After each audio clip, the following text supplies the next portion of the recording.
పదంగా ఢంకా మోగించిందో అంతే పవర్ఫుల్ గా రాజస్థాన్ పత్రికని ఎడిటర్ గా నడిపిస్తున్నారు ప్రముఖ రచయిత. Let me welcome Shri gulab Kothari గారు to speak a few words about Shri Ramoji Rao గారు.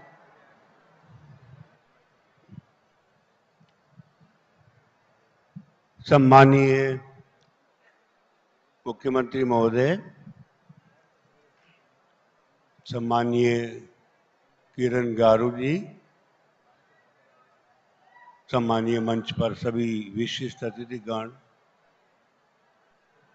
आंध्र प्रदेश के दूर दूर गांवों से आए राम जी के लिए संवेदनाशील हृदय लेकर भावपूर्ण हृदय से उपस्थित सभी को मैं सादर प्रणाम करता हूं। रामू जी से भी मेरा परिचय करीब 40 साल पहले जब यहाँ एनटी रामाराव चुनाव लड़ने के लिए खड़े थे तब हुआ था। एनटी रामाराव जी का पूरा चुनाव पूरे आंध्र प्रदेश में घूम करके मैंने देखा था और उसी समय में मैंने रामू जी की कलम से भी पूरा परिचय किया था। उनकी भाषा, उनका दूरदर्शिता का जो उदाहरण था वो मैं आज भी कभी भूला नहीं। उसके बाद से तो मैं बराबर उनके संपर्क में रहा। रामू जी की कलम में जो ताकत थी, उनका जो हौसला था, जनता के प्रति उनके मन में जो दर्द था, वो हमेशा एक ही बात कहते थे कि मेरी कलम केवल जनता के लिए है। और मुझे एक बार नहीं कई बार मैंने उनको सरकारों से संघर्ष करते हुए देखा। जीवन के अंतिम दिनों में भी वे संघर्षशील ही थे और उनके सामने एक नई कई चुनौतियां एक साथ खड़ी थी। ये ईश्वर की कृपा कहिए कि अंतिम सांस लेने से पहले उन्हें कुछ राहत मिल पाई। रामू जी एक दृष्टा थे आंध्र प्रदेश के लिए।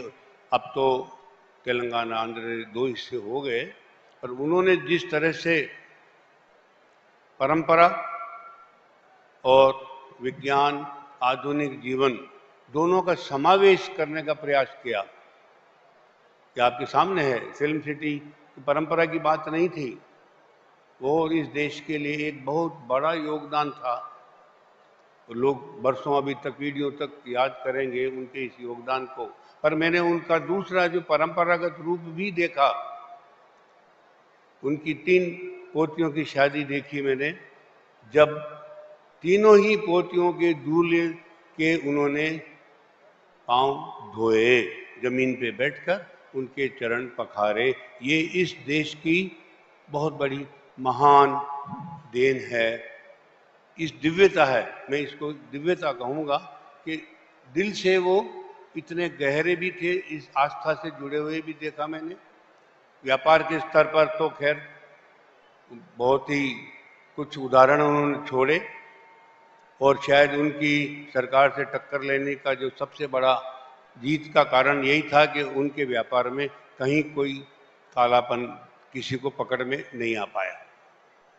पर ये भी ईश्वर को कहिए कि ईश्वर हर युग में, हर काल में हमको कोई न कोई एक विभूति देता है जो अपराधियों से, समाज कंटकों से, जनता के हक में लड़ते हैं। और उनमें से मैं समझता हूँ रामू जी राव एक थे।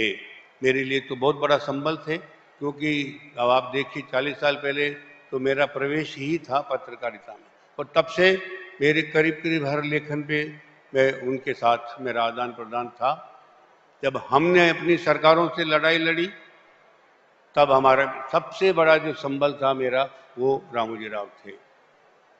तो मैं तो आज भी ईश्वर से एक ही प्रार्थना करता हूँ कि इस देश में हर प्रांत में, हर जिले में कोई न कोई रामोजी राव पैदा होना चाहिए। देश इतना बड़ा है, इतनी विभिन्नताएं हैं कि एक रामोजी राव इस देश के लिए कम हैं। और जो भी इस क्षेत्र में उतरे, उसी संकल्प के साथ उतरे कि मैं रहूं या न रहूं, मेरी जनता के हित को कभी आंच नहीं आनी चाहिए। इसी के साथ मैं पुनः उनको श्रद्धा से नमन करता हूँ, ईश्वर से कामना करता हूँ कि उनको अपने चरणों में शरण दे। नमस्कार।